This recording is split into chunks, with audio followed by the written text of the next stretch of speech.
Could we be living in a simulation? Is exactly the kind of mystery that splits people fast.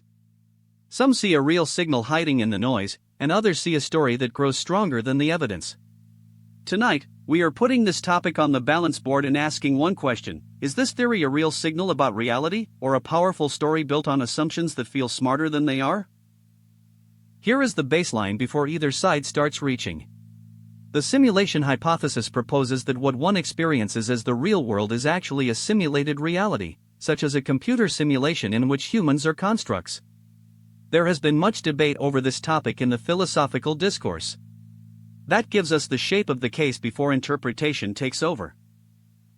On the support side becomes compelling when the probability argument and the strangeness of experience seem to reinforce each other. First, the pro side leans on probability arguments and the strange way reality sometimes behaves at the edges. Second, some coincidences and observer effects feel uncannily structured. And when supporters push the topic hardest, they usually point back to the idea that the simulation hypothesis proposes that what one experiences as the real world is actually a simulated reality, such as a computer simulation in which humans are constructs. The pro side also survives because the simulation hypothesis proposes that what one experiences as the real world is actually a simulated reality, such as a computer simulation in which humans are constructs. Even when a case does not prove the full theory, it can still feel like it keeps the door open. That emotional and pattern-based pull is part of why this mystery keeps renewing itself. Now for the counter side. The counter side becomes compelling when those same claims run into measurement gaps and untestable assumptions.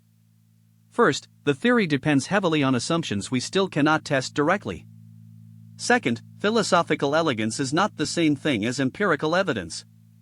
And that matters because a mystery can feel bigger than it is once retelling, editing, or expectations start filling in the blanks. The hardest pushback comes from the gap between a compelling experience and a proven claim. A simulation is an imitative representation of a process or system that could exist in the real world. That does not erase the mystery, but it does keep the counter side strong. After giving both sides real weight, the support case lands at 24 out of 50, and the counter case lands at 25 out of 50. That means this case currently roughly balanced.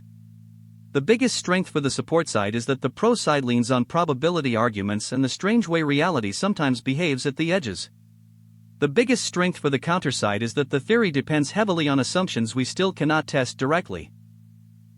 So which side feels stronger to you right now? If you think the support side should be higher, or the counter side should be stronger, say why. And if you want another case file like this one, tell me which mystery to put on the balance board next.